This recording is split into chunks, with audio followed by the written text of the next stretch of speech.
listos para contar la verdad. La mayor deuda de todos los niveles de gobierno es la seguridad. Uno de los objetivos es combatir actos delictivos. Cuando la verdad se investiga, la mentira tiembla. Yo tengo otros datos. No les gusta la crítica, pero hay cosas que se tienen que decir. Que no es fácil, pero se exagera. Es cuestionar, es pensar distinto. Cuando la política se mide ante la justicia. Así las cosas. Dice lo que otros quieren ocultar.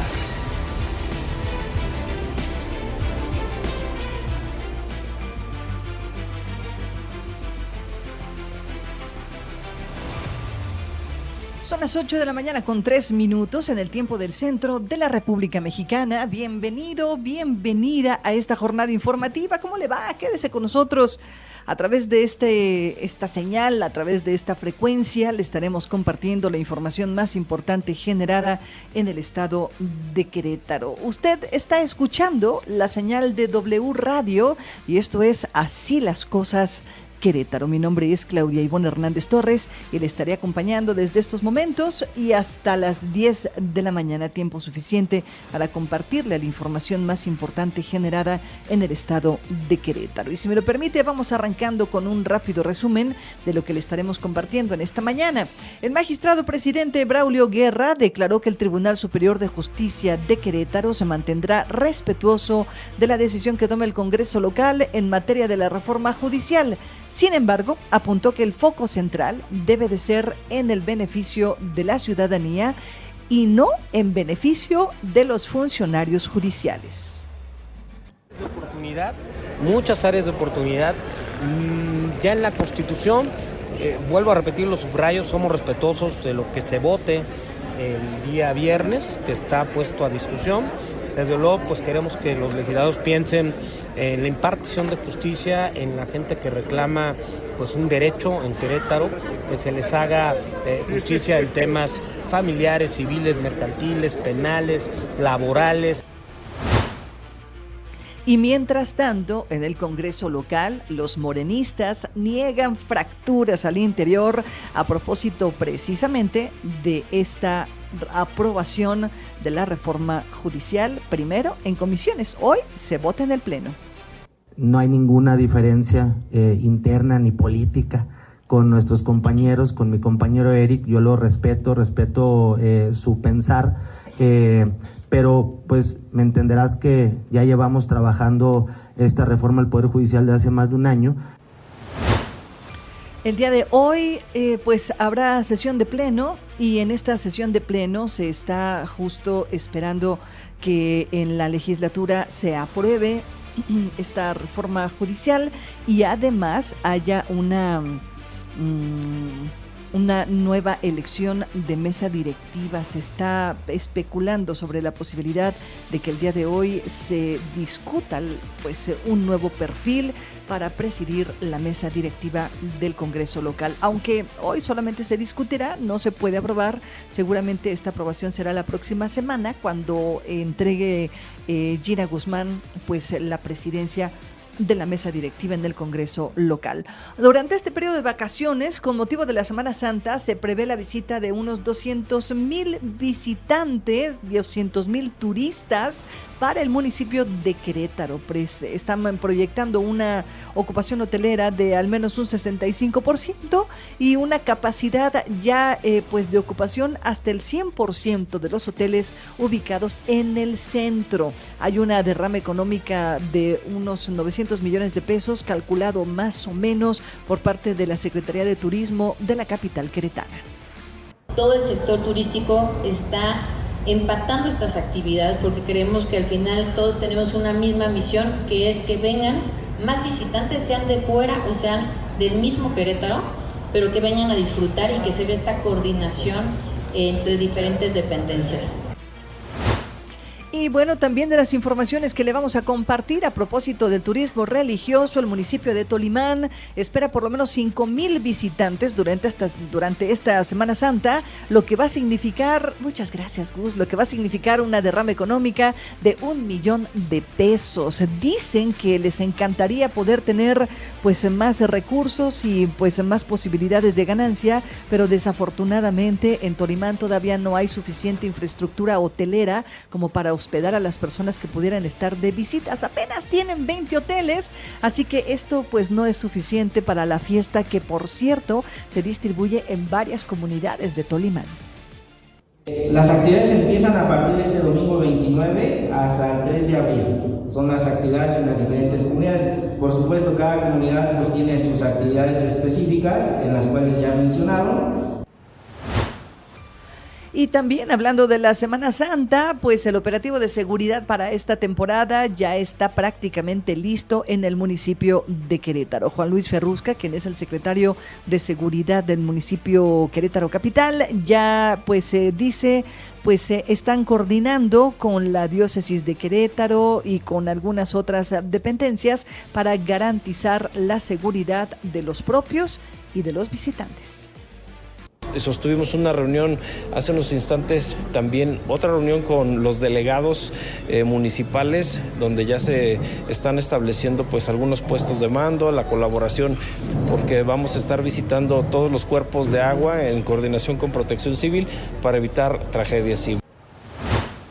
Y también en otras informaciones que hoy le vamos a compartir, Sonia Carrillo, quien es la titular de la Comisión Estatal de Infraestructura, dice que las obras de caminos en la Sierra Gorda ya presentan un 95% de avance. Estas obras son aquellas que se iniciaron a principios de este año, bueno, a finales de este año, principios de este, y que pues se tratan de reparar aquellos caminos que fueron afectados severamente por las lluvias del año pasado. El avance que les comenté es de todo lo que tenemos en la sierra, donde todavía no terminamos, es en Jalpan, que vamos a estar ya la primera quincena de abril ya entregando puentes.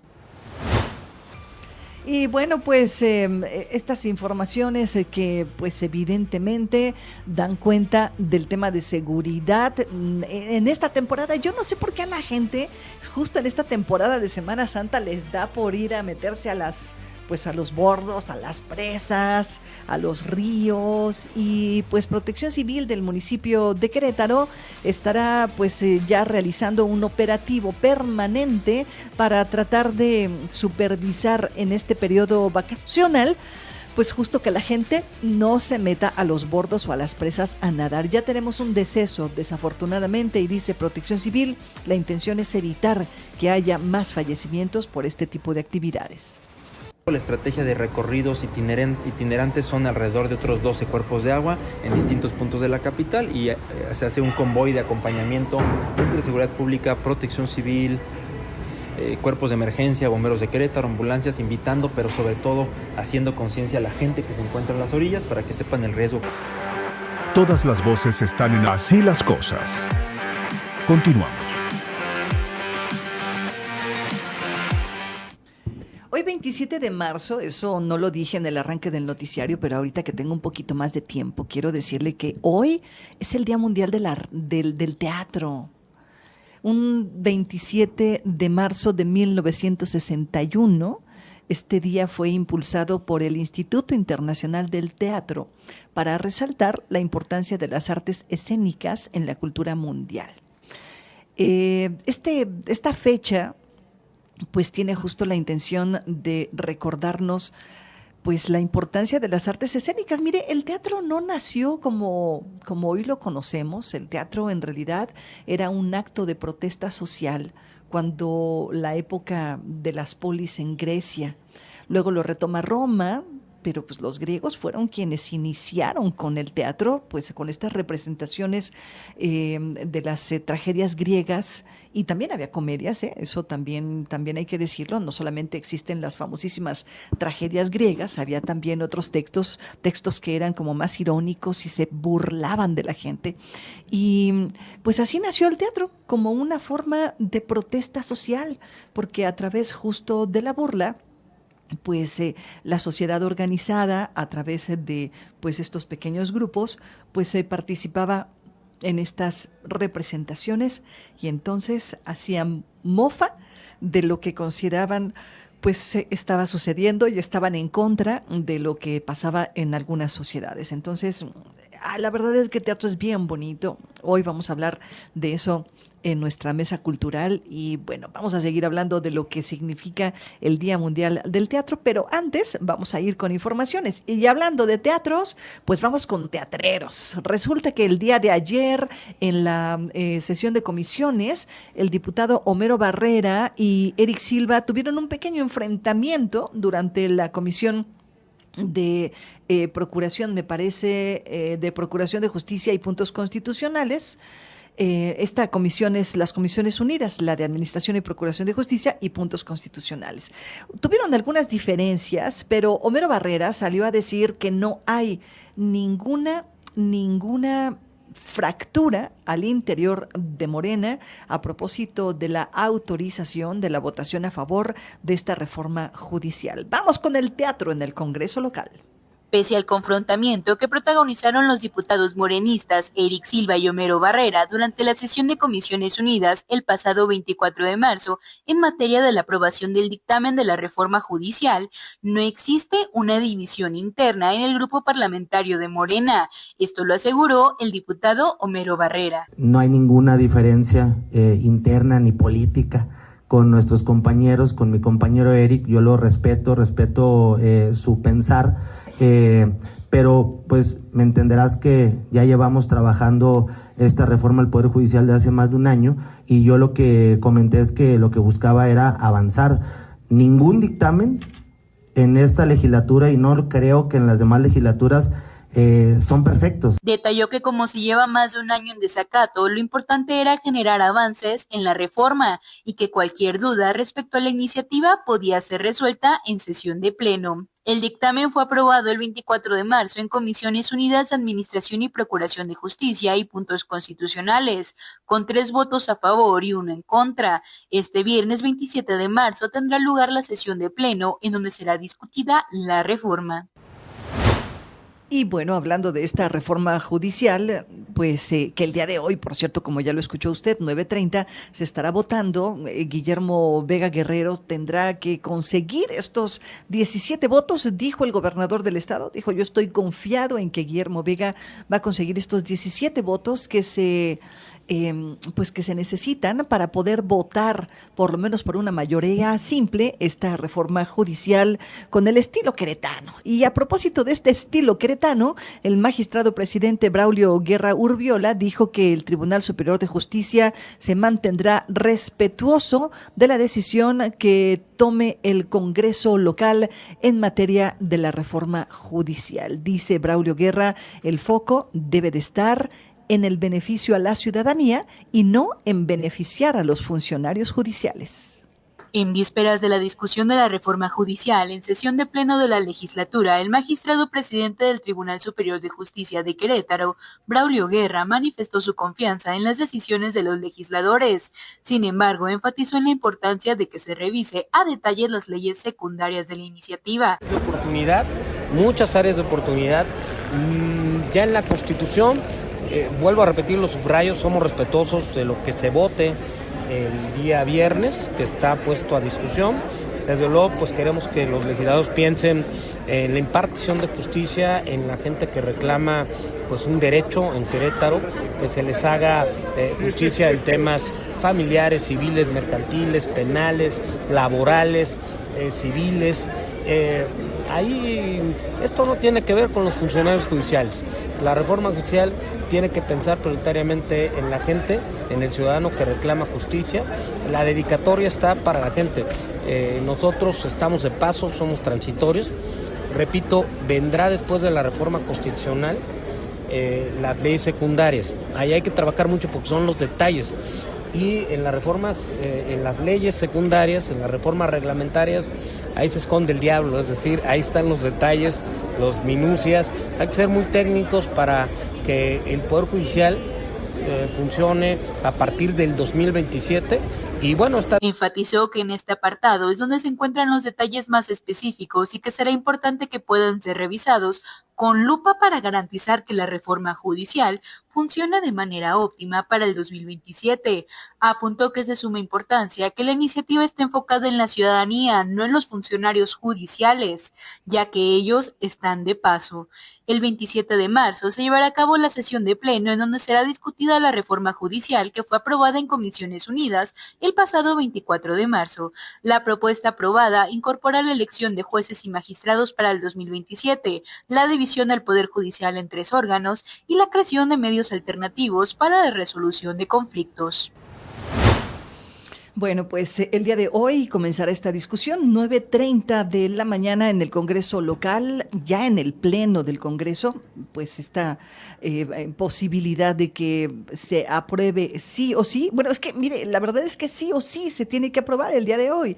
Si se aprueba con discusiones o en santa paz, como decimos coloquialmente, eso pues dependerá mucho del cabildeo que hayan logrado morenistas y panistas, sobre todo Morena y aliados y Partido Acción Nacional, para sacar adelante esta reforma, porque hoy sí o sí se tiene que aprobar.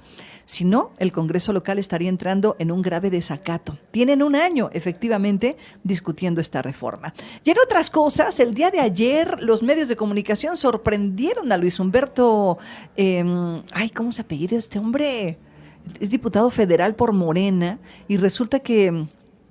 se me fue el apellido. Bueno, este diputado federal, Luis Humberto Sánchez, este diputado federal, pues vive en un centro, en un fraccionamiento residencial exclusivo, que por cierto es propiedad del diputado Mario Calzada, quien fuera acusado directamente por la presidenta Claudia Sheinbaum Pardo de tener concesiones de agua y usarlas de manera indebida. Ya ayer los medios de comunicación sorprendieron a Luis Humberto, que estuvo en el Congreso local, preguntándole primero, pues cómo es que vive en el club de polo del municipio del Marqués, y segundo, si sabía que ese fraccionamiento es propiedad de Mario Calzada y que además el agua que se distribuye ahí justo es el agua que tiene bajo su concesión Mario Calzada. Mire, vamos a escuchar la nota y después platicamos. A mí me parece que no hay que confundir el trabajo legislativo, lo que una persona como particular puede tener antes de llegar a un cargo de elección popular, y lo que esto implica en consecuencias políticas. Pero vamos a escuchar primero la información. Entre los señalamientos públicos que ha enfrentado la familia Calzada, en particular el diputado federal Mario Calzada, por hacer mal uso de las concesiones de agua que poseen en Querétaro, el diputado federal Luis Humberto Fernández ha sido vinculado como uno de los residentes del club de polo de Calzada, hecho que fue confirmado por el diputado, aunque garantizó desconocer quién era el proveedor de los servicios básicos del lugar. Ok, pues yo no conozco la concesión como nadie, yo compré como compra cualquier persona, y pues es eso, no tengo por qué denunciar algo que no tengo conocimiento. Bueno, pero eso yo pago el agua y pago mi predial y pago mis servicios pues, como cualquiera. Están circulando imágenes de que se ve ahí mucha agua, en fin, ¿hay el agua ahí, diputado? Hay un canal de esquí, sí hay un canal de esquí. ¿Y eso lo usan los vecinos ahí? Pues yo no lo uso, pues lo usan los que esquían. ¿Pero está abierto para todos los vecinos? No, ahí la verdad nunca me he metido. Sé que ahí lo usan para el esquí, pero no es para uso de los vecinos. Oiga, ¿ahí les ha faltado el agua alguna vez? Sí, igual que muchas veces, de hecho, precisamente hace un par de semanas lo tuvimos. Entonces, pues es como vivir en un fraccionamiento. De hecho, yo ahí vivo desde, ¿qué te diré?, más de 15 años. El diputado federal negó haber tenido conocimiento de que Mario Calzada fuera el proveedor de servicio del agua del club en el Marqués, en donde tiene residencia desde hace más de 17 años. Precisó que como cualquier ciudadano, él desconocía sobre la entidad del proveedor de servicios de agua y reconoció que si la familia fue señalada por la presidenta de México, Claudia Sheinbaum, esto significa que es un hecho verídico. Mostrando algo de inconformidad por las preguntas de los medios de comunicación de Querétaro, el funcionario reiteró en diversas ocasiones que él desconocía el vínculo que tenía Mario Calzada con el espacio, ya que él adquirió su propiedad hace más de 17 años. Aunque el espacio inmobiliario ha sido descrito como espacios con esquiar y para practicar golf, el diputado manifestó que no era un lugar de lujo. Finalmente, el funcionario quiso cortar la conversación con los medios de comunicación al argumentar que ya eran muchas preguntas sobre el mismo tema. A principios de semana, la presidenta Claudia Sheinbaum exhibió a la familia del diputado Mario Calzada por hacer mal uso de las concesiones de agua que tienen en nuestro estado, ya que al hacer uso agrícola no pagan un derecho a la Comisión Nacional del Agua, Conagua, pero a su vez se utiliza para proveer servicios de agua a desarrollos inmobiliarios. Estos señalamientos han sido negados por el diputado, quien asegura que posee sus documentos en orden. Bueno, pues mire, a mí me parece que si este personaje no estaba, es Fernández, perdóneme, yo le dije Sánchez, si este personaje pues sabía o no sabía que este lugar era de Mario Calzada, pues me parece que es intrascendente siempre y cuando no exista una relación personal entre estos dos personajes. Y aún habiendo una relación personal entre estos dos, entre Mario y Luis Humberto, me parece que pues finalmente si este personaje, Luis Humberto, que hoy es diputado federal, hizo su patrimonio independientemente del ejercicio de lo público, es decir, que fue a través de su propio patrimonio y de su propio esfuerzo, pues creo que es legítimo que pues si desde hace 17, 20 años tiene esa casa en ese lugar, pues bueno, que se le respete su patrimonio. Finalmente supongo que ahí está su declaración 3 de 3 y ahí estará explicando qué tiene hoy y qué tendrá después de que termine su cargo como diputado federal. Hay que observarlo con mucho detenimiento, con mucho cuidado, para tampoco generar, creo yo, linchamientos mediáticos innecesarios. Vámonos al corte, 8:28, y hoy tenemos, como casi todos los viernes, a Julio San Clement. Vamos a escuchar, hoy hablaremos sobre esta figura de la revocación de mandato, qué significa y por qué está generando tanta incomodidad. Voy y vengo. Así las cosas. Servimos para informar, informamos para servir. Continuamos. Bueno, pues aquí en el estudio le quiero agradecer mucho el esfuerzo de venir en viernes, porque además, ¿quién quiere salir en viernes? Pero Julio San Clement dice que él sí. ¿Tu apellido de materno? Martínez. Dijimos San Clement Martínez. Así es. Porque aquí las mujeres importan y las mamás mucho. Así que, pues mi querido Julio, ¿cómo estás en viernes? Bienvenido. Pues muchas gracias, Claudia. Muy contento, como siempre, por estar aquí contigo, con tu amable auditorio y pues con toda la energía para ver qué podemos platicar hoy. Cuéntame qué. Gracias, mi querido vamos a Julio. Tratar hoy. Habíamos acordado con Julio hablar sobre esta revocación de mandato, esta figura de revocación de mandato que, por cierto, pues le dieron un revés en esta sesión en el Senado de la República. Pues parece ser esta figura será votada hasta el 2028, no en este 2027, que era la propuesta de la presidenta Claudia Sheinbaum a propósito de la reforma, de este plan B de reforma electoral, que parece que no va a pasar. O sea, no, muchos dicen no va a llegar esta reforma, algunos dicen que es una reforma innecesaria en estos momentos, pero por lo pronto nos vamos a concentrar en la pertinencia, en la tratar de explicar qué es la revocación de mandato y por qué ha generado tanta polémica, mi querido Julio. Sí, a ver, totalmente. La revocación de mandato puede ser una gran herramienta democrática, pero solamente si la usamos bien, ¿okay? Claro. No cualquier cosa. Y esa es como la gran premisa. Porque yo creo que si no hay una causa real, si los políticos se apropian del proceso o si las reglas del juego dificultan su operatividad, pues puede realmente perder sentido, como ha pasado en algunos otros lugares, especialmente de América Latina, ¿no? Como claro. Puede ser el caso de Venezuela o el caso de Bolivia, donde han tenido ejercicios de revocación de mandato más o menos análogos, ¿no?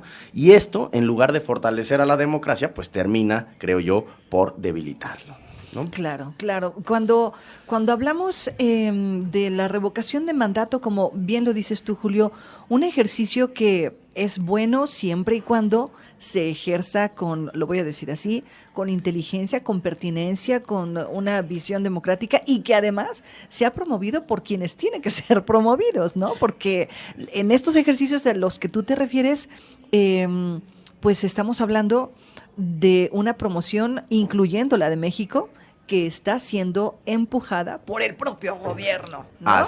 Así es, ¿no? Tienes toda la razón. Mira, en teoría, voy a tratar de aterrizarlo con términos muy sencillos, pero en teoría constitucional estricta, pues la revocación de mandato es una herramienta muy poderosa, es algo así como un botón de emergencia, un botón de pánico que tiene la ciudadanía, ¿no? ¿En qué consiste? Bueno, pues si la gente pierde la confianza en su presidente o en su presidenta, puede decidir a través del voto que deje el cargo antes de que termine su periodo.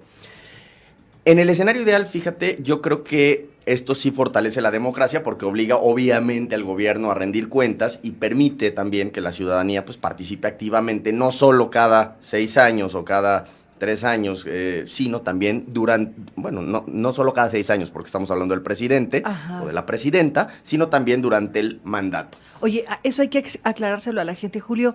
La revocación de mandato es solamente para el presidente o presidenta de la República. Sí. No se aplica para presidentes municipales ni para gobernadores. No. Todavía no está ahí. No, todavía no estamos en eso. Ya, pero podría llegar a suceder que la figura bajara a esos niveles. Sin duda alguna. A ver, a final de cuentas estamos hablando de figuras de democracia participativa que a final de cuentas buscan la rendición de explicaciones, de cuentas de los políticos, de los gobernantes hacia la ciudadanía. Claro. Realmente, si somos estrictos, esta figura está regulada en la Constitución General de la República, en el artículo 35. Y dice, básicamente, que es una herramienta ciudadana que la puede activar justamente la ciudadanía siempre que estemos hablando del 3% de firmas a nivel nacional. ¡Que es un chorro! O sea, 3% de cuántos somos en México. Pues como 130 millones. Bueno, esa es la población normal. Pero digamos, el padrón electoral se andan por ahí de 90. Ponle 90 millones, el 3%, 3 por 9, o sea, 1.8 millones. Te acordarás que en el sexenio pasado ya hubo un ejercicio y estas firmas las reunió preponderantemente una asociación civil que se llamaba Que Siga la Democracia. Oh, ya. O sea, ellos recabaron como el 80% de ese 3%. Qué barbaridad. Y era una asociación civil que pues en algunos sectores se le vinculó al oficialismo, ¿no? Entonces, bueno, tiene ese tema, ¿no? ¿Y cómo se hace esto de la revocación de mandato? Pues bueno, le presentan las firmas ciudadanas y el INE organiza la votación, ¿no? Ok. Ahora, para que el resultado sea válido, tiene que tener el 40% de participación del padrón electoral. Y solo si la mayoría de ese 40 vota a favor de la revocación, el presidente o la presidenta de la República deja el cargo. ¿Okay? Entonces, estamos hablando de que hay estándares mínimos para que funcione. Pero creo que aquí viene lo más importante. Esta figura no siempre funciona como se ha pensado.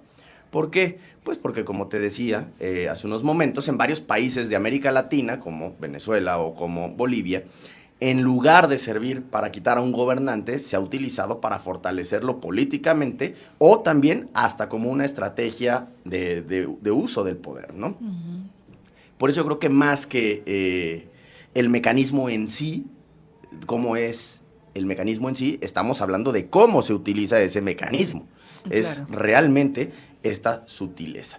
Y claro, creo que vale la pena repetir esta idea. Es una gran herramienta democrática, una buena herramienta democrática, pero si no se utiliza con una causa real, o sea, si los políticos la capturan o si las reglas del juego la vuelven ineficaz o inaplicable para una realidad como la mexicana, pues terminamos debilitando realmente la democracia en lugar de fortalecerla.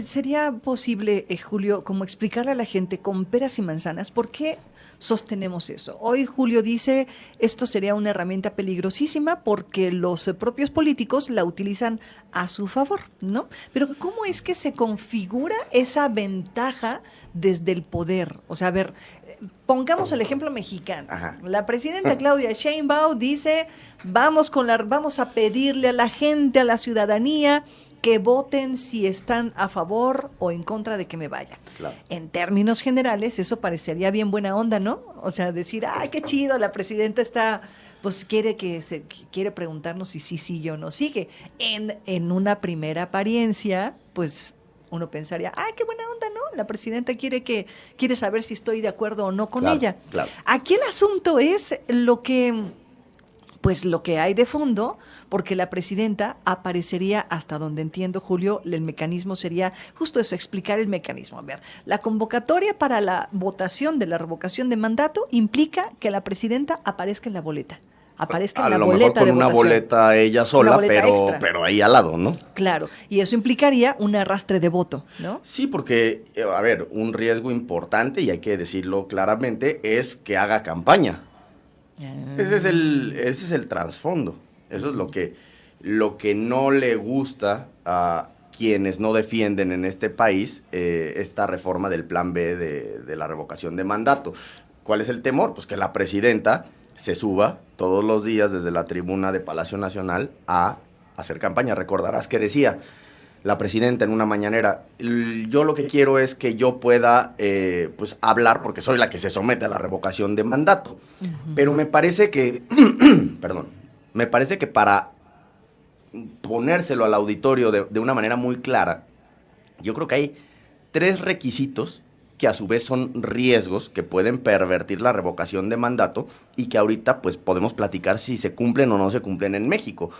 El primero, así muy claro, para mí es que debe existir una causa real. ¿Ok? ¿Qué es esto? Pues que exista una pérdida de confianza clara en la presidenta o el presidente de la República. ¿Por qué? Pues porque es una herramienta para momentos de crisis. Claro, entiendo. De crisis política, de crisis institucional. Te acordarás que en 2002, pues la revocación de mandato no surge de una crisis generalizada, ¿no? Claro. Entonces, ¿cuál es el riesgo? Pues el riesgo es que deje de ser un control ciudadano y se convierta en una especie de encuesta para reforzar la legitimidad del presidente o de la presidenta en turno. Eso me parece un primer riesgo importante. Uh-huh. Hay otro. No debe haber participación o intervención de actores políticos. ¿Por qué? Pues porque en teoría es un ejercicio ciudadano. Claro. ¿No? Aunque en la práctica hemos visto en este país y en otros países sudamericanos la participación activa de políticos promoviéndolo, ¿no?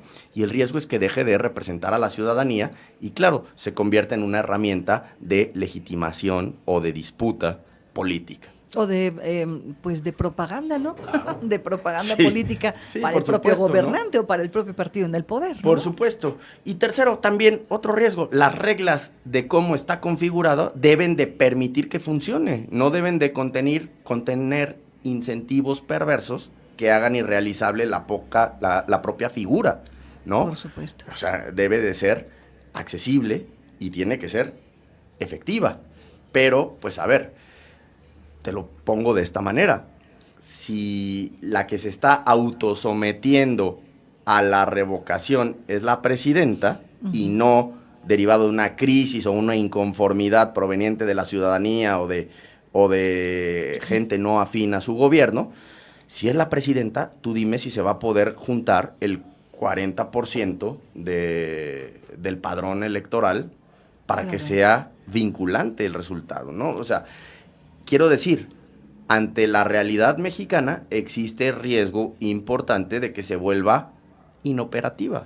Claro, y que se vaya desvirtuando en caso de que en algún momento histórico de la política de este país pueda utilizarse de manera legítima la figura de revocación de mandato. Porque estoy tratando de recordar, Julio, ahorita que te escuchaba, que tiene que haber una causa legítima, algo que haya pues generado una crisis importante al interior de un gobierno federal y salvo el asesinato de Luis Donaldo Colosio, por ejemplo, el asesinato de en aquellos entonces el secretario del Partido Revolucionario Institucional, Ruiz Massieu, yo hubiera pensado que ese era un momento ideal para utilizar la figura de revocación de mandato en aquellos entonces, ¿no? Que estábamos en pleno proceso de transición. Era Carlos Salinas de Gortari. Hasta Ayotzinapa, ¿no? En 2014. Ayotzinapa, por ejemplo.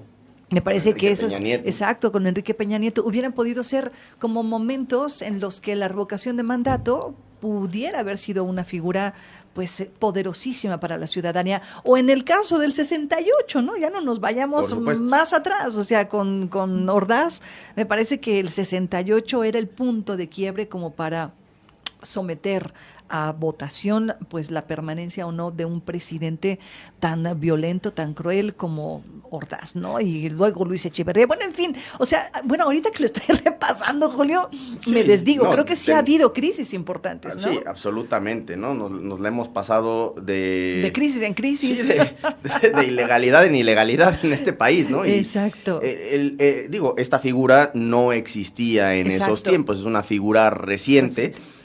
La doctrina dice que forma parte del nuevo constitucionalismo latinoamericano. Entonces, digámoslo en términos simples, una figura que se ha exacerbado en América Latina, ¿no? Okay. Sobre todo con las constituciones bolivarianas, por decirlo en términos muy claros. Es una figura vinculada al progresismo constitucional y político en la región. Ya. Es importante, a ver, si proviene del poder, no estás sometiendo genuinamente a una revocación de mandato a la presidenta.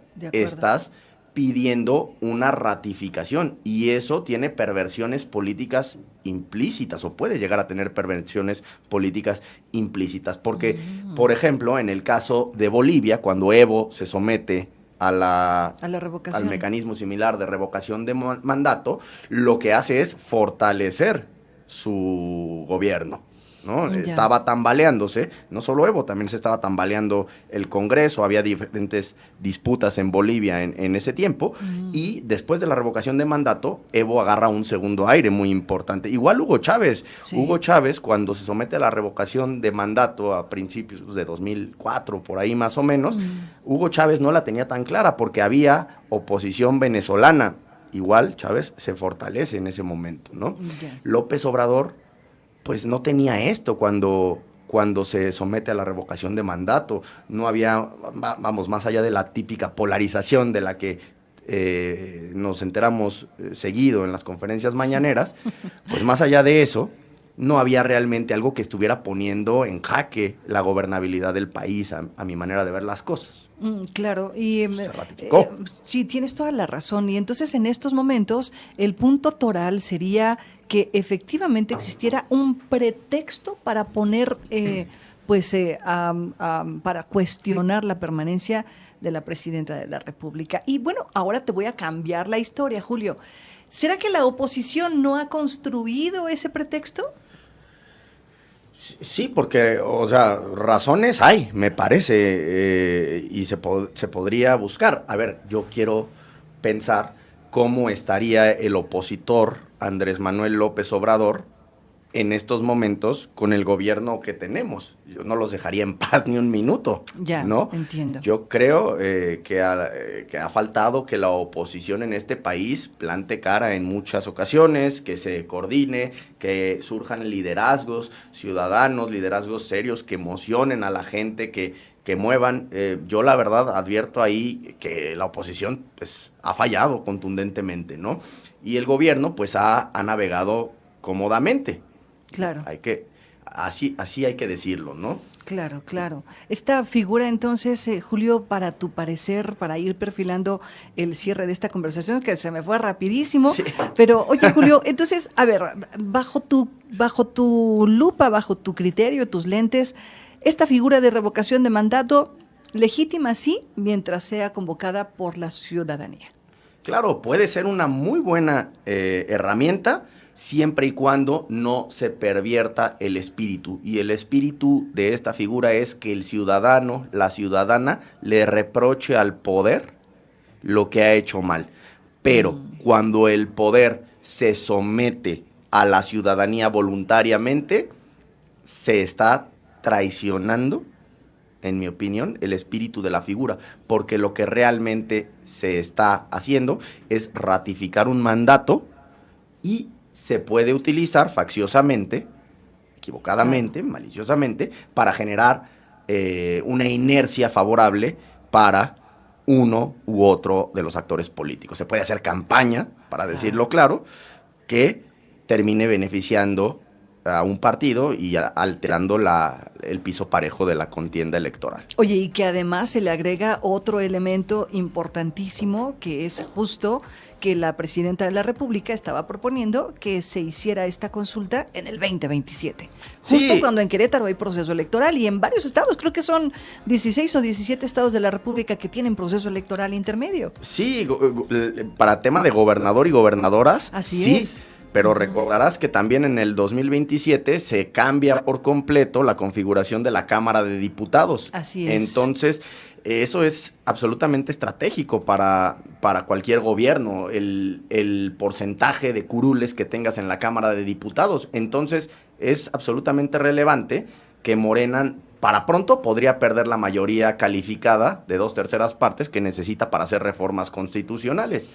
Eso es de la mayor relevancia para la presidenta. Entonces, no solo son las gubernaturas, también es el Congreso, ¿no? Sí, exacto, lo dices bien. Fíjate, me metí rápidamente aquí a San Google para ver cuáles son las gubernaturas que cambian en el 27 y mira, nada más con 17, Chihuahua, ¿no? Y Nuevo León.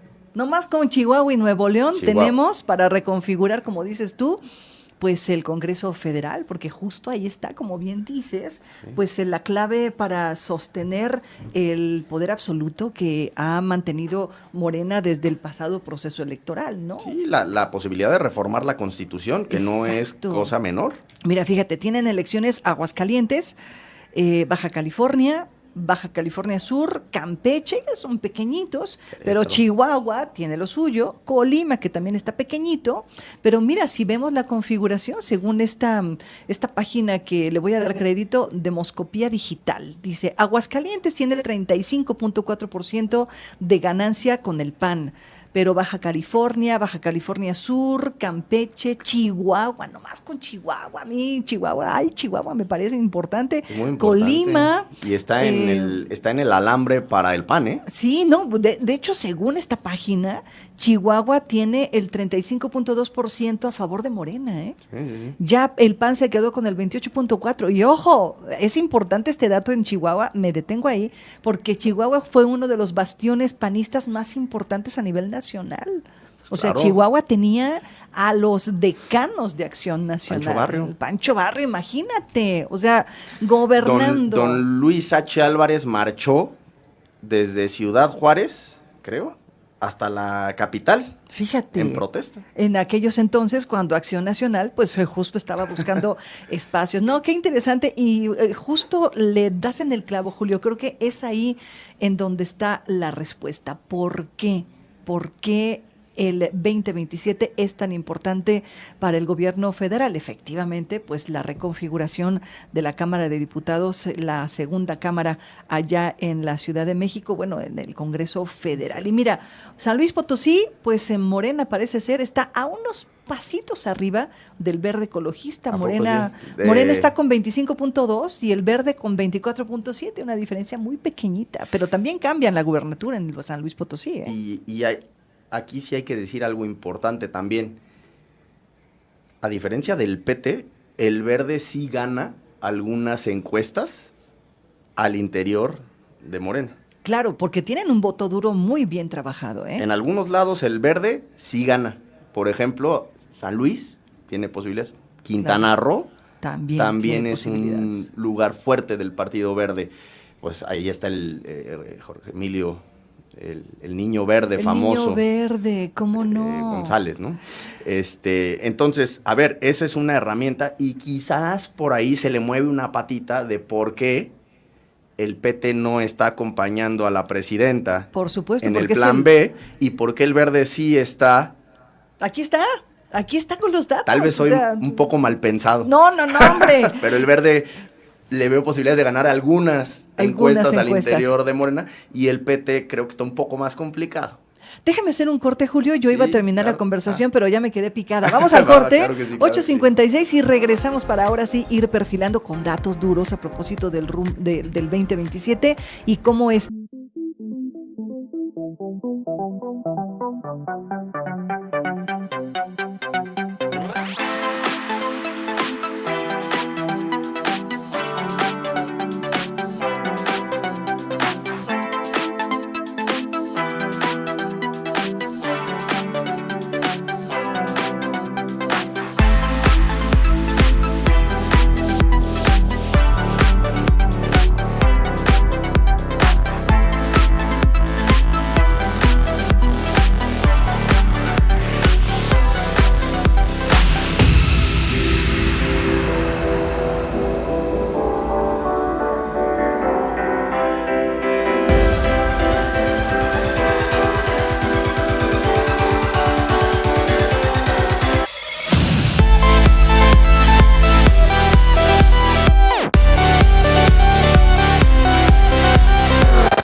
A mí me parece que es, o sea, es bastante más de lo que permite el tope de 8%. El elemental aritmética es 24, 8 por 3, 24%. Claro, claro. Entonces, tienes, si hay un sobrerepresentado de 24%, hay un subrepresentado en 24%.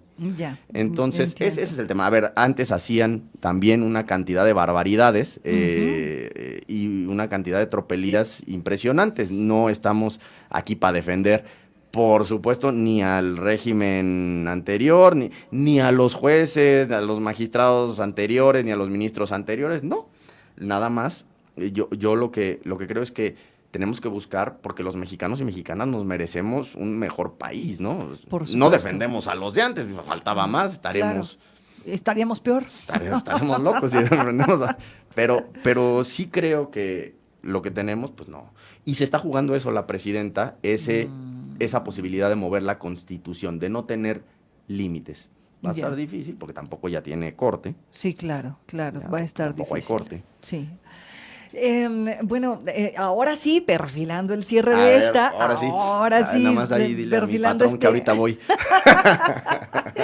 Oye, Julio, pues queda claro entonces que pues esta revocación de mandato sería utilizada en estos momentos, esa es la suspicacia que estamos generando, pues sería utilizada como una herramienta de propaganda política para motivar un arrastre en el proceso electoral que configura particularmente la elección o la reconfiguración de la Cámara Baja en el Congreso de la Unión. Sí, esa era la intención del plan B, en mi opinión. Ahora, hace 2 días, el Partido del Trabajo no se sumó a esa parte de la iniciativa presidencial de reforma a la Constitución. O sea, yo pienso que eso se podía haber producido si se hubiera aprobado la reforma constitucional en sus términos. Ahora, la Constitución actualmente dice que la revocación de mandato se hace dentro de los 3 meses siguientes a la conclusión del tercer año de la presidenta de la República. Okay. Si la presidenta entró el 1 de octubre, ¿no? Sí. De 2024, 1 de octubre de 2025, de 26, 1 de octubre del 27... Y 3 meses después, pues a diciembre. Enero. Ajá. Dentro de ese plazo se tendría que llevar a cabo. ¿Cuál es el tema? Pues que la elección intermedia, la que decíamos de gobernadores y de Congreso, exactamente va a ser unos meses antes. Entonces no se produce tan sencillamente este efecto cascada, esta ola que arrastra al partido oficial, ¿no? Claro, bueno, se va a poner súper interesante y evidentemente aquí la quiniela será, ¿pasará el plan C? Sí, a ver, el plan C entendido como mantener la supermayoría, yo creo que eso no es saludable para la República y espero como profesor, como académico, espero que no.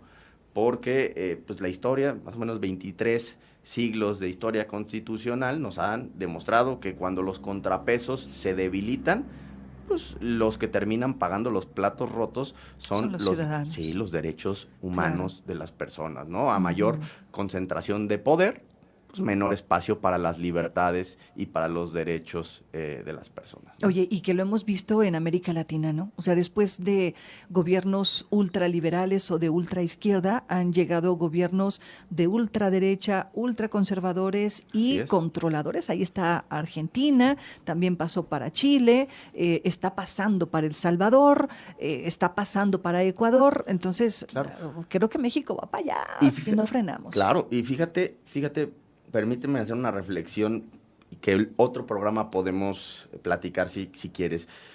Me preguntaron alguna vez, ¿en México somos liberales, somos conservadores? A ver, yo creo que somos mexicanos y mexicanas, o sea, según se presenten las situaciones. ¿A qué voy con esto? Que más que hablar hoy, yo creo, de izquierdas auténticas o de derechas auténticas, hay un riesgo latente que es el populismo.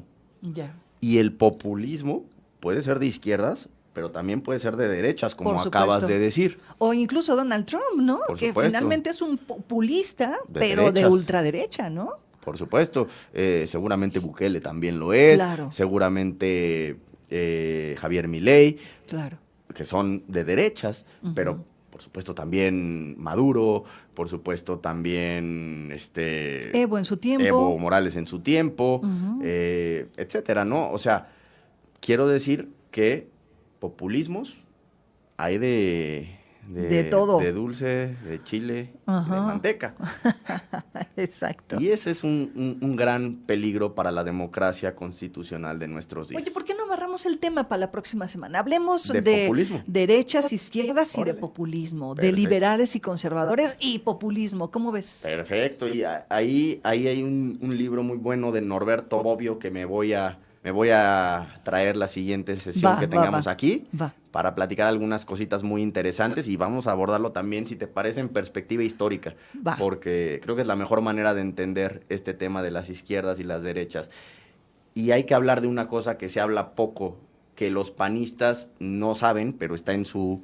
en sus acuerdos de partido. En su ideología. En su ideología. Se dejó muy claro, los panistas han tenido reexpresiones de principios, tuvieron creo que 3, una en los años 70, 60 por ahí, y hubo otra recientemente cuando era presidente Germán Martínez, hace no tanto tiempo, en la época de Calderón. Pero ¿qué te quiero decir con esto? Atrás del panismo, no lo saben porque hoy hay mucho tecnócrata en el PAN, atrás de eso está la socialdemocracia cristiana. Claro que de eso casi no hablamos porque difícilmente, justo, incluso los panistas lo desconocen. Claro. Pero hay a mí me alarma histórico, que ¿no? hoy ya le compraron el discurso a Vox. Claro, por supuesto. Y oye, qué peligroso, ¿eh? Efraín González Morfín se vuelve a morir. Si los escucha. Vamos a platicar de eso, por supuesto. De todo hay esto. muchísimo claro que hablar sí. Y me da muchísimo gusto, Julio, que te incorpores a estas mesas de colaboradores de W Radio. Mucho gusto, Estás placer. aportando y me encantaría que siguiéramos aportando desde tu conocimiento. Gracias, Julio. Claro que sí, te lo agradezco a ti, Claudia. Estamos a la orden. Muchísimas gracias. El próximo Viernes Santo aquí nos vemos y escuchamos para santificar justo al populismo, a los liberales y a los conservadores. Exactamente. Voy al corte, son las 9:12, no le cambie, usted está en la frecuencia correcta. Nos escucha por el 1310 de amplitud modulada y el 90.1 de frecuencia modulada en Querétaro, por supuesto. Voy y vengo.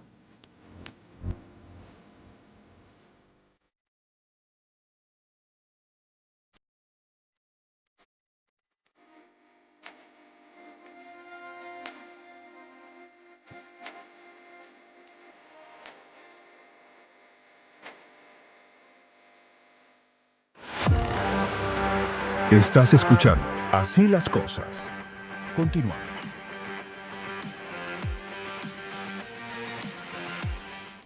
Oiga, ya me quedé pulsadísima con el tema de el proceso electoral del próximo año, revisando efectivamente rumbo al 2027, en donde va a cambiar la gubernatura, por supuesto, que hay una disputa interesante. Mire, hay algunos lugares en donde sí o sí ya se habla. Mire, por ejemplo, qué interesante, en esta página que supongo que es Morena, están poniendo como candidatos a Santiago Nieto Castillo y a Beatriz Robles, del Partido Movimiento de Regeneración Nacional, como los dos perfiles que podrían apuntar a ser los ganadores en Querétaro. Santiago Nieto y Beatriz Robles. Están poniendo estos dos perfiles. Le digo que a mí me parece que esta página debe de ser Morena, porque ya me sonó a que está demasiado guinda esto.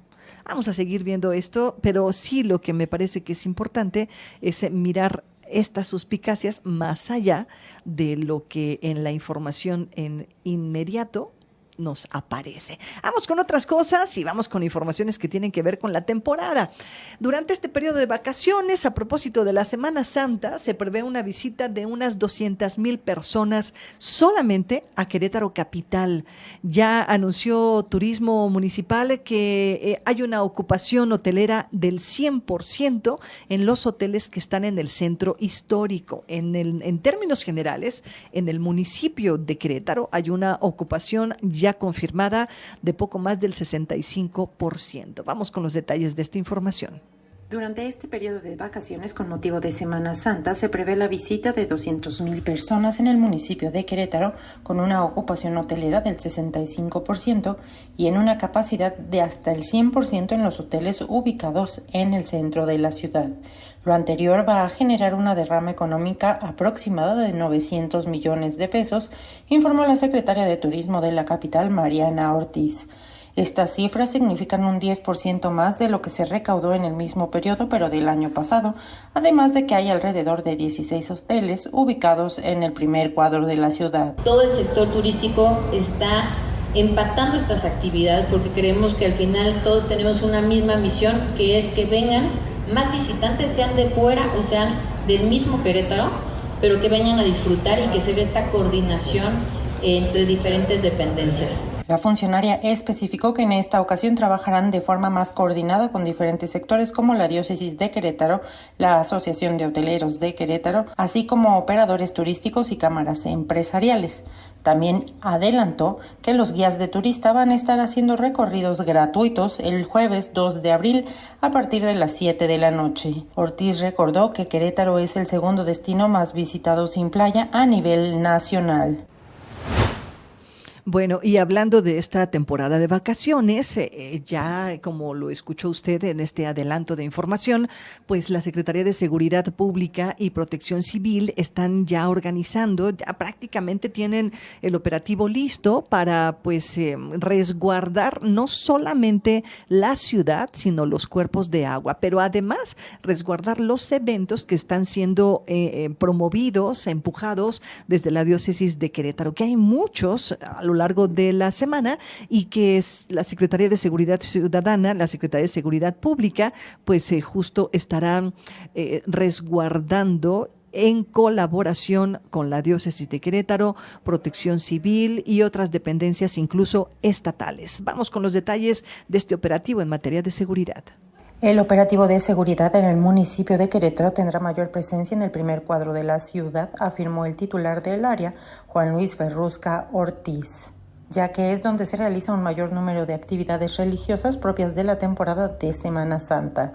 Aclaró que todavía están afinando los últimos detalles en reuniones donde participan Protección Civil, la Diócesis de Querétaro y algunas otras autoridades para que estas celebraciones se lleven a cabo de manera pacífica. Sostuvimos una reunión hace unos instantes, también otra reunión con los delegados municipales, donde ya se están estableciendo pues algunos puestos de mando, la colaboración, porque vamos a estar visitando todos los cuerpos de agua en coordinación con Protección Civil para evitar tragedias civiles. Afirmó que derivado de los hechos violentos que se han registrado en otras partes del país, es probable que en esta ocasión lleguen más visitantes a la ciudad de Querétaro, por lo que la presencia policíaca será esencial en cada una de las actividades religiosas, así como la supervisión en los cuerpos de agua. Al igual que el titular de Protección Civil del municipio de Querétaro, Ferrusca Ortiz hizo el llamado a la ciudadanía para que no ingresen a realizar actividades acuáticas a cuerpos de agua como bordos y presas. Aclaró que sí pueden hacer días de campo, pero todo siempre en tierra firme. Y pues hablando de la Semana Santa, también habrá algunas actividades en otros lugares del estado de Querétaro. Uno de ellos es el municipio de Tolimán, en donde yo insisto, la fiesta de Semana Santa, o la conmemoración, perdóneme, no fiesta, bueno, es una fiesta religiosa, pero es una conmemoración religiosa. La conmemoración de Semana Santa en Tolimán es extraordinaria. Tiene elementos profundamente religiosos, profundamente indígenas. Hay un sincretismo entre la tradición indígena y la occidental, pero que bien vale la pena atestiguar. Está San Antonio de la Cal, está San Miguel Tolimán, San Pablo, la propia cabecera municipal. Hay muchas actividades. El único problema es que en Tolimán no hay hoteles, no hay lugares en donde hospedarse, así que tendría que ir y venir, es decir, tomar como base Querétaro y salir a Tolimán o algunas de sus comunidades. Hay otro lugar que se llama Casablanca en Tolimán, que está en medio de unos cerros. Esta comunidad es una comunidad indígena y en estos cerros hacen la representación del Vía Crucis. Yo lo he visto, estuve ahí, y quienes hacen la representación suben el cerro completamente descalzos. Hacen la representación del Vía Crucis desde que pues eso, absolutamente toda, un poco como lo hacen en la Cañada, pero aquí en pequeñito y en lengua indígena. Es una manifestación extraordinaria. Yo le invito a que, si viene a Querétaro, aquellos que me escuchan fuera de Querétaro, vayan a Tolimán. Vean cómo es la expresión indígena de la Semana Santa en Tolimán. Por lo pronto, aquí le dejo esta información. La Semana Santa en Tolimán 2026 se realizará el 29 de marzo al 3 de abril con una expectativa de 5,000 habitantes y una derrama económica aproximada de 1 millón de pesos. Sin embargo, autoridades y organizadores señalaron que una parte importante del turismo no pernocta en el municipio, lo que limita el impacto económico local. El coordinador de Cultura Municipal, Miguel Rea, indicó que el objetivo es que estas actividades se conviertan en un motor económico para las familias. Por su parte, el representante de la delegación de San Pablo, José Pérez Ramos, expuso que la falta de infraestructura hotelera provoca que visitantes se trasladen a otros destinos cercanos. En el municipio se cuentan con alrededor de 20 opciones de hospedaje entre hoteles, cabañas y espacios adaptados, además de zonas de camping, aunque la capacidad es limitada. Se informó que el gasto promedio por visitante ha sido aproximadamente de 200 pesos por día, lo que influye en la estimación económica del evento, aunque aseguraron que este año habrá ajustes de estadísticas. Las representaciones bíblicas se realizarán en distintas delegaciones y la cabecera municipal, con participación de habitantes de todas las edades. En la cabecera se contempla la participación de alrededor de 150 personas en la organización y puestas en escena. Las actividades se desarrollarán en comunidades como Higueras, Sabino de San Ambrosio, San Pablo, San Miguel, San Antonio de la Cal y Casablanca, donde cada una tiene su propia programación. Algunas representaciones incorporarán diálogos en la lengua otomí, especialmente en Sabino de San Ambrosio, donde participan personas adultas mayores que no hablan español. Las autoridades señalaron que se instalarán módulos de información para distribuir a los visitantes entre las distintas sedes, ya que actualmente la mayor concentración se da en la cabecera municipal. Aseguraron que en algunas comunidades se han habilitado espacios para camping con servicios básicos ante la falta de habitaciones disponibles. Las actividades empiezan a partir de este domingo 29 hasta el 3 de abril. Son las actividades en las diferentes comunidades. Por supuesto, cada comunidad pues tiene sus actividades específicas, en las cuales ya mencionaron. En cuestión de la derrama económica, esperamos 5,000 visitantes y la derrama económica que esperamos es de 1 millón de pesos. Vámonos al corte. Yo le recomiendo, así particularmente, San Antonio de la Cal. Es extraordinaria la manifestación de la Semana Santa. Toda la semana hay actividades y créanme que todas y cada una de ellas valen la pena. Me voy al corte, 9:27, regreso.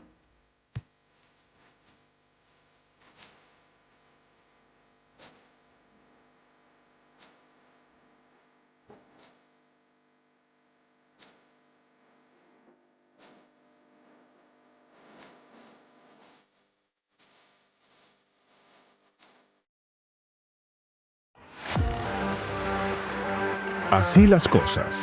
Servimos para informar. Informamos para servir. Continuamos. Son las 9:32 y hoy es el Día Mundial del Teatro.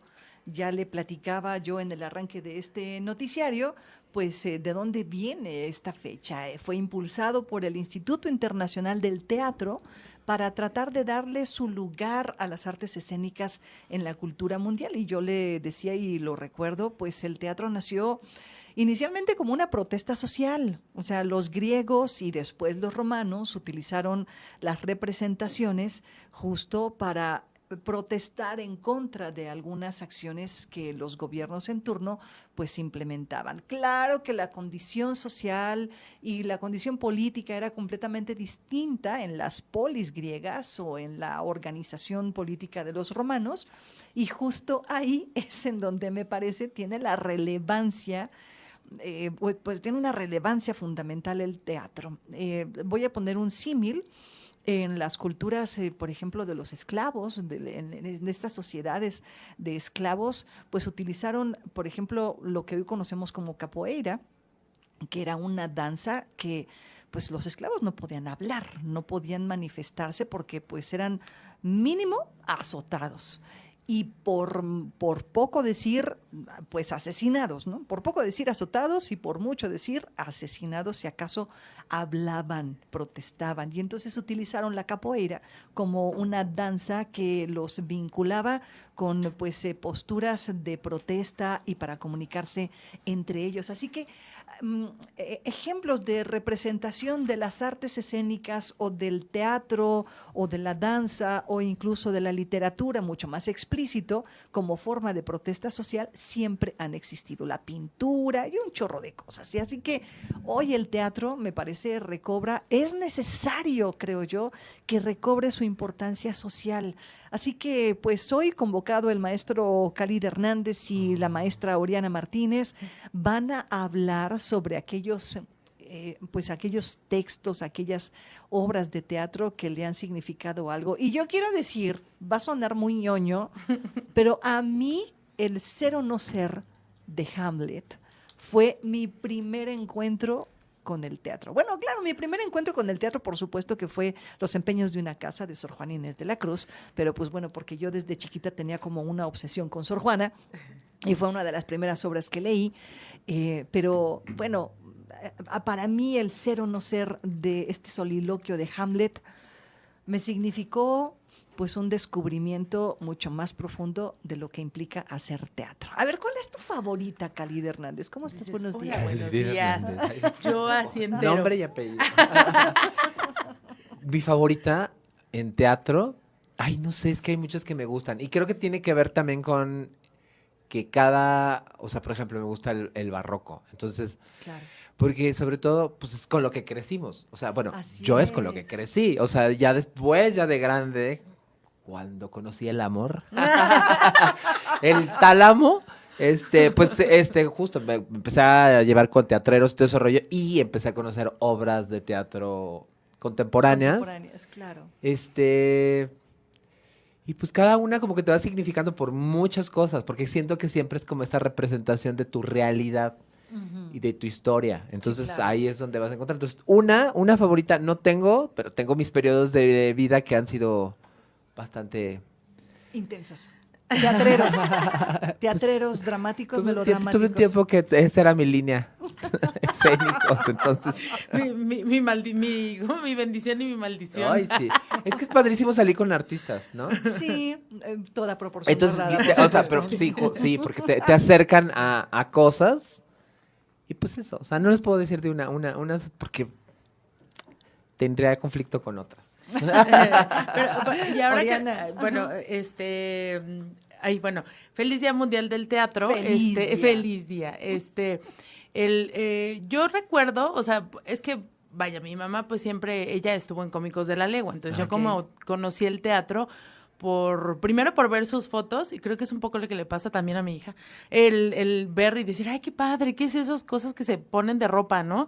Entonces, sí, me llamó mucho la atención, y mi mamá pues siempre me llevó a Cómicos de la Legua, pero yo creo que de las primeras veces que me impactó muchísimo ver algo en teatro fue la primera vez que vi teatro negro, que que son estos montajes, ¿no? Que usan que usan como ropa fosforescente, y quienes manipulan o quienes se mueven, solo, no, o sea, no se ven, entonces ves las figuras, y a mí me pareció mágico, o sea, claro, aunque sí en algún momento alcancé a ver, no sé, los piecitos de alguien que pasaba, las cosas estas fosforescentes sin pantallas, pues, claro, me pareció muy impresionante. Ajá. Y la obra tenía que ver como con algo del mar y como cuidarlo y así, pero me acuerdo mucho de eso en el Teatro del Seguro Social. ¿Esa fue la primera que viste? O sea, como que no fue la primera que vi, pero sí la que recuerdo mucho. Yo la primera que vi, porque me llevaron mi mamá la casa de Bernarda Alba. ¡Ay, qué fuerte! Sí. ¿Por qué te llevó tu mamá a ver la casa porque en mi casa sí son, así son. Nuestra familia sí es. Directo, a pelo, órale, que se curta. Que se curta, sí, recuerdo. Y las pastorelas, ¿no? Que también son una cosa amable para teatro. Y por ejemplo, también yo me acuerdo de unos títeres, eso medio así lo tengo vago, pero como la historia de Caperucita y el lobo con títeres.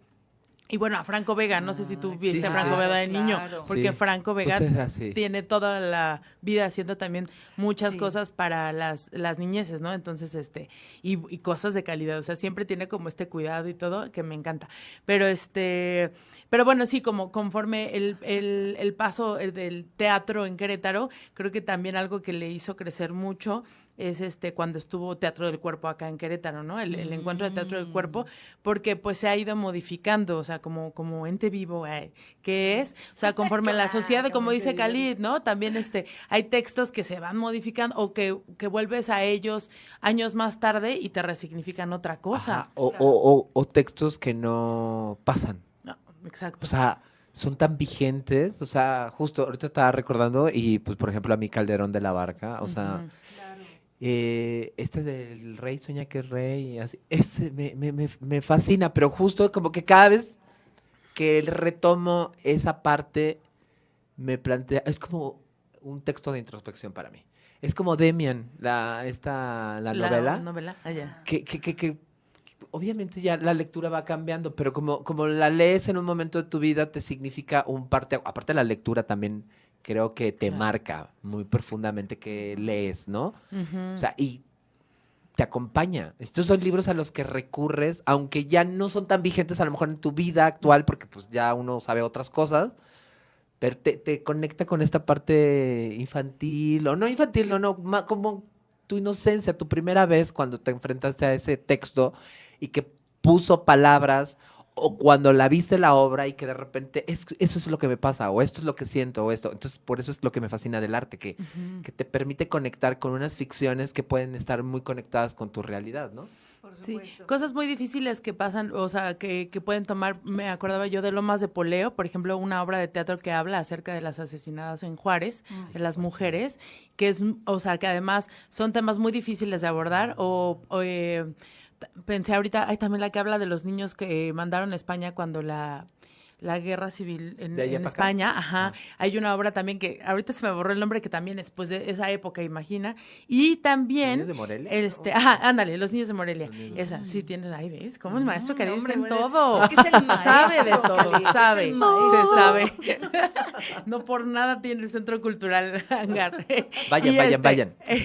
Y también ahora pensé yo en Lomas de Poleo y pensé una obra que además pueden ir a ver gratis el fin de semana, que es un texto de Ernesto Galán y actúa Alex Hernández, creo que se apellide también, que se llama La huelga de los bigotes, que habla de los niños que son tomados por el narcotráfico para trabajar, pero además es teatro objeto, entonces es como una especie de maqueta y todo va jugando con los objetos. Entonces ahora les digo porque ya me aventé el comercial para que sea completo, y cómo ese tipo de temáticas pueden ser abordadas a partir del teatro, ¿no? Es que creo justamente que ahorita el teatro, con esa cuestión del streaming y de la IA, pero que siempre siento que el teatro ahorita sigue siendo muy vigente.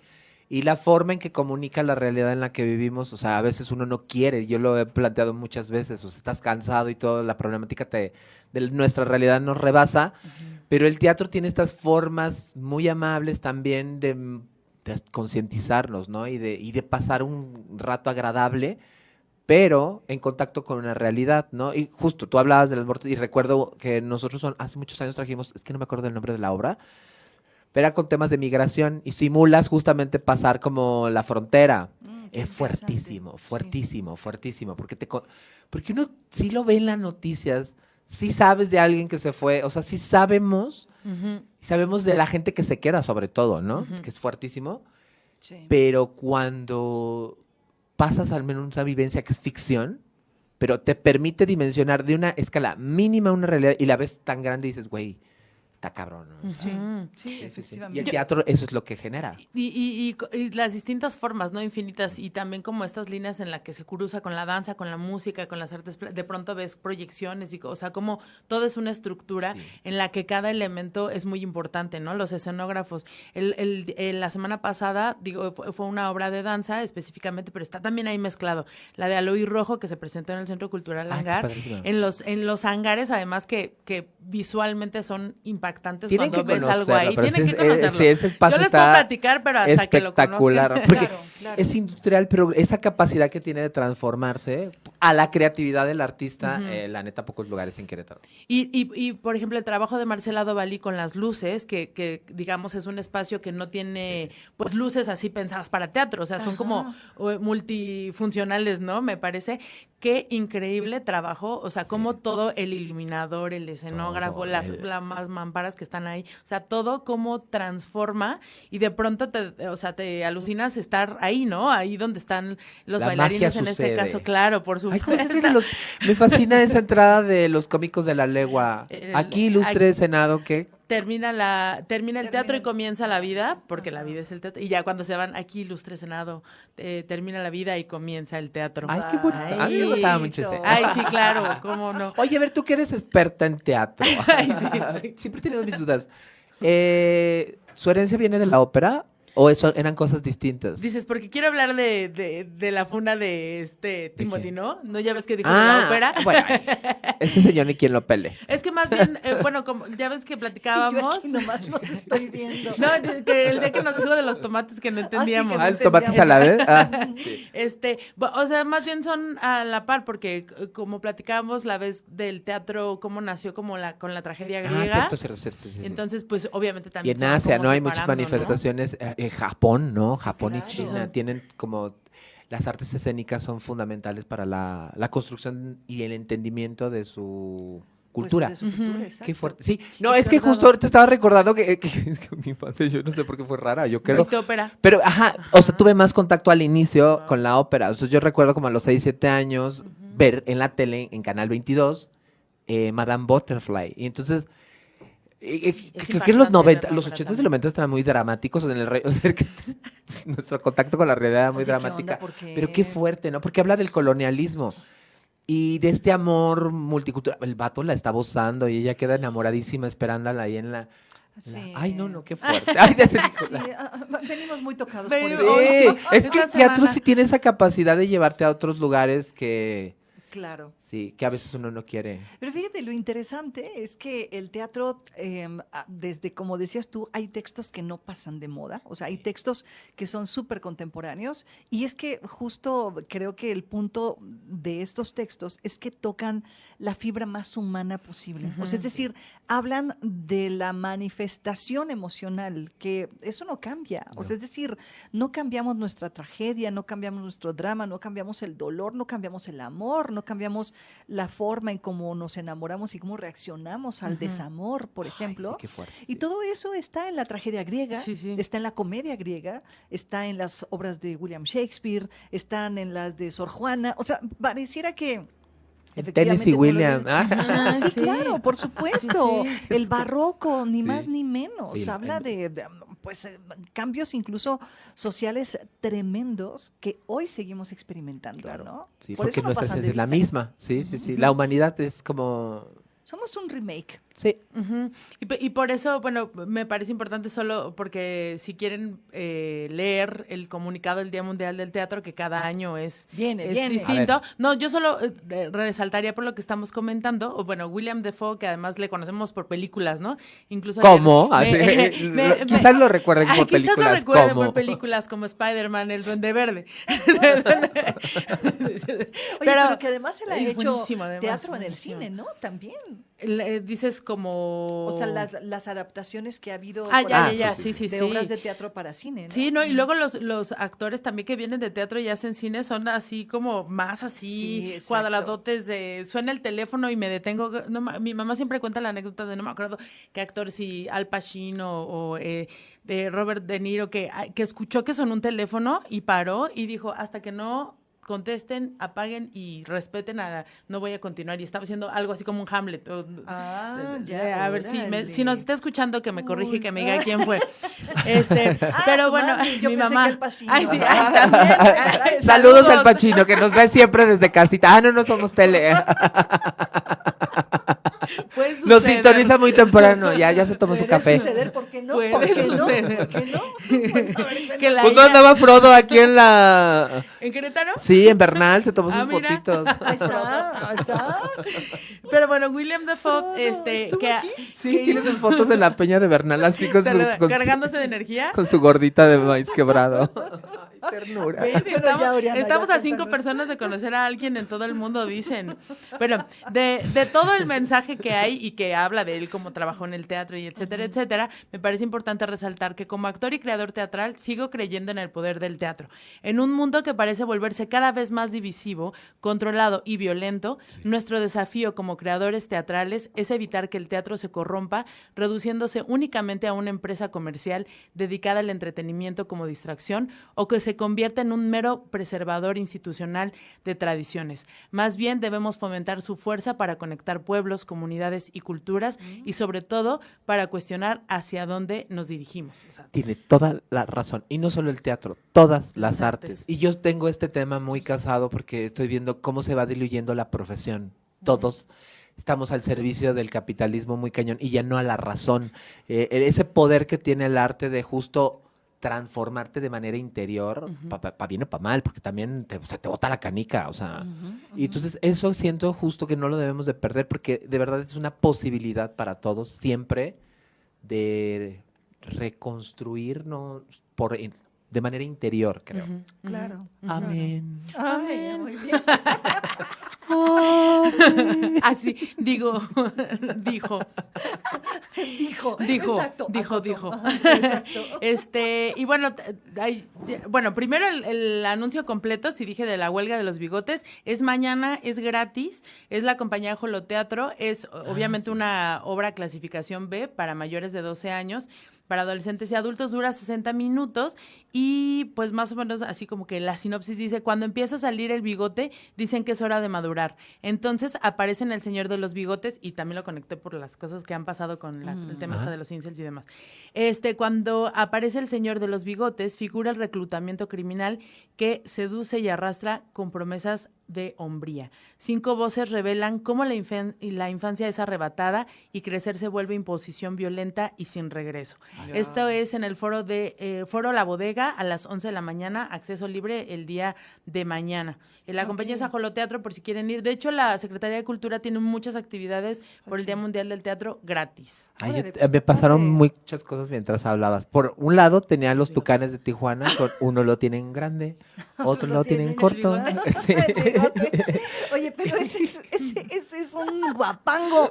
Bueno, yo la versión que me sé es la de los Tucanes de Tijuana. Pero sí, hay un guapango que se llama justo el bigote. El bigote. Y tú tenías esa de fondo y por otro lado estaba pensando en las masculinidades, en lo importante y la violencia que son las masculinidades. Sí, yo también justo, yo creo que tenemos también mucho que enfocar nuestra atención artística de alguna forma, o sea, como atenciones a las masculinidades, ¿no? Alguna vez con Alejandra Martínez Galán platicaba yo es que tienen tan poco normalizado hablar de sus sentimientos, bueno, con mi propia pareja, me decía, es que me cuesta mucho trabajo expresarme, decir lo que siento, ¿no? Pues los personajes del teatro, justamente un tranvía llamado Deseo, o sea, son hombres violentísimos, digo, hay Hamlet es una belleza también entre su filosofía y su existencia, o sea, hay personajes en el teatro masculinos que son muy, muy arquetípicos. Ajá. Ay, ¿qué tal, No, yo amanecí iluminada. Ando siempre muy musical. Los viernes así vienes. Pero sí, es verdad, como cada personaje y cada representación puede tocarnos de manera distinta, ¿no? Sí. También. Porque nos puede proyectar. Exacto. Es que justo vuelve, o sea, toda la lectura que damos a nuestra realidad es a partir de nuestras experiencias, de nuestro bagaje cultural, a que nos hemos enfrentado. Y entonces justo, estos personajes que a veces son duros, fuertes, o sea, vuelvo como por ejemplo con Bernarda Alba, ¿no? Esas mujeres, la vida las hizo así, ¿no? O sea, la burra no era arisca. Por supuesto. ¿Y cómo cómo te impactó a ti la casa de Bernarda Alba cuando chiquito? Ya me dejó, o sea, y justo, pues... No, es que en serio. Yo siento que por eso busco y me relaciono... A ver, no por la obra, sino eso, o sea... una serie de cómo empecé a observar a las mujeres. A mí me gustan de mucho carácter. La gente de carácter me fascina. A mí la gente tibia ni para... Nada. No. Ni para nada. No, y hay gente que se siente muy cómoda con la gente que es muy tranquila y todo. Yo no, yo prefiero mil veces la gente muy... Como Bernarda Alba. Sí. Sus mujeres. Sí. A mí me gusta que me hablen de frente, derecho y golpeado. ¡Ay, Dios mío! ¡Ese! Sí. Vamos a transcribir estas colaboraciones. Definitivamente, porque se lo voy a poner dentro de unos 10 años. A ver, ¿cómo te gustaba? Me sigue gustando así. Pero ya se nos está terminando el tiempo, chicos, así que yo los conmino, los invito a que, vayamos compartan el cierre. Compartan su texto, compartan algo. Es que yo, así como niña ñoña, me traje varias cosas. Mi mamá, voy a leer el que me prestó mi mamá. Para quienes no pueden ver, aquí Oriana tiene 10 libros abiertos y todavía no sé. Y tienen su nombre, Oriana. Ay, es que era bien ñoña y Oriana Martínez. Es que luego no me lo vayan a armar. Sí, porque dice que es tonto el que presta un libro, pero más tonto el que lo devuelve. Bueno, también de las cosas que me encanta del teatro, que permite apropiaciones, o sea, el dramaturgo hace un trabajo y luego el director hace otro trabajo, a veces coinciden, a veces no en la visión. Por ejemplo, Diatriba de amor contra un hombre sentado de Gabriel García Márquez, por ejemplo, alguna vez yo lo opté como monólogo y una adaptación en la que el esposo estaba sentado atrás, es ahí como figura, pero alguna vez también la montaron con varias mujeres diciendo el texto en distintas partes, entonces era algo muy padre. Este es cercano al final, digamos, es una mujer que está reclamando en las bodas, creo que de oro, de plata, al marido todo lo que ha pasado. Le decía yo a Claudia que soy muy chillona, me conecto muy fácil, entonces espero poderles leer por lo menos este fragmento. Dice, vas a cumplir medio siglo de vida y todavía no has descubierto que a pesar de los viajes a la luna, a pesar de las 6 suites para cello solo, a pesar de tantas glorias del alma, los seres humanos seguimos siendo iguales a los perros. Soy consciente de cómo me miran los hombres, de cómo me eligen a distancia y se abren paso en la muchedumbre, y vienen hacia mí y me saludan con un beso que a todo el mundo les parece convencional, pero que no siempre lo es. Que va. La mayoría lo hacen solo para olfatearme como los perros de la calle y las mujeres tenemos un instinto para soltarles a unos un olor que les dice que no y para soltarles a otros un olor que les dice que sí. Entre la gente que conocemos, aún entre los amigos más íntimos, cada mujer sabe quiénes son los hombres que sí y ellos también lo saben. Es una comunidad unida por un pacto confidencial del cual nunca se habla y quizá ni se hablará nunca, pero que está ahí siempre alerta, siempre disponible por su acaso. De manera que llegado el día, no ha de faltar un hombre que me ame de sobra para despertarme de amor. Y yo, pinchillona, ¿no? Para despertarme de amor cuando me haga la dormida. Para que tumbe la puerta del baño cuando lo esté haciendo esperar demasiado. Para que no le asuste ser vampiro en una que otra luna y que sea capaz de serlo donde sea y como sea, y no siempre en la cama como los muertos. Un hombre que no deje de hacerlo conmigo porque se imagina que no quiero, sino que me obligue a querer hacerlo aunque yo no quiera, a todas horas y en cualquier parte, como sea y por donde sea, debajo de los puentes, en las escaleras de incendio, en el retrete de un avión mientras el mundo duerme en medio del Atlántico, y que aún en las tinieblas exteriores o en los finales más ciegos, sepa siempre que soy yo la que está con él y que soy yo y ninguna otra, la única que fue mandada a hacer sobre medidas para hacerlo feliz y ser feliz con él hasta la muerte. Wow. Bueno, ella es una un texto hembra. muy fuerte. Sí, es un texto muy fuerte. Y bueno, yo tengo que despedir porque ya nos faltan 3 minutitos para llegar al cierre. Y bueno, pues solamente cerraría con un pequeño texto, una línea pequeñita de Sor Juana en Los empeños de una casa que dice, ¿qué tengo que desear si él es ya tan mío? Sor Juana es una maravilla. No, bueno, Ay, sí. es Sor Juana. Sor Juana. Oriana, Khalid, esta es su casa. Muchas gracias. Muchas gracias. Saludos a Sor Juana. Saludos a Sor Juana. Donde quiera que nos está escuche. escuchando. Al lado de Al Pacino. Gracias al Pacino, gracias a Frodo, gracias todos. a Cristian García en controles y producción. Yo soy Claudia Ivonne Hernández Torres. Nos escuchamos el lunes. Que tenga un excelente fin de semana.